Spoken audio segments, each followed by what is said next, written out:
So how's the best ways to go about spinning this new fibre? It's a very shiny fibre.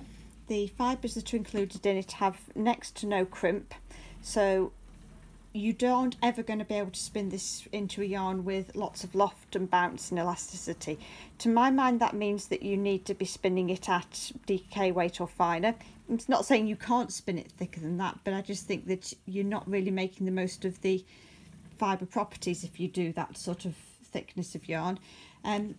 If you spin it with a short forward draw or a short backward draw, but basically a worsted draft like I'm doing here, what you end up with is a very smooth, very shiny yarn, because even though mohair wants to be fluffy, if you spin it worsted style, what ends up happening is the individual fibres go into the yarn in alignment and they don't end up poking out of the fibres, poking out of the yarn. So you end up with something that's still relatively smooth and shiny.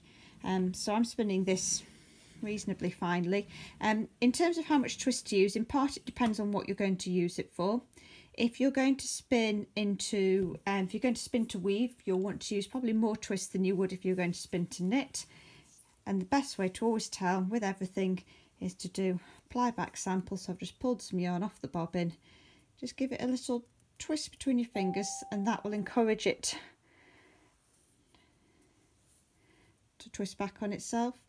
And you can see that we've got there probably something, it's about light fingering weight there.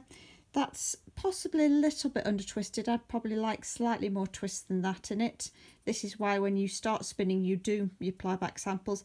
I think that level of twist there would be about what I want. And if you start to rub that between your fingers like so, you should start to see, against the greys better, that you're getting more and more of a mohair halo poking out, and the more that you do that, the more of a halo that it's going to develop.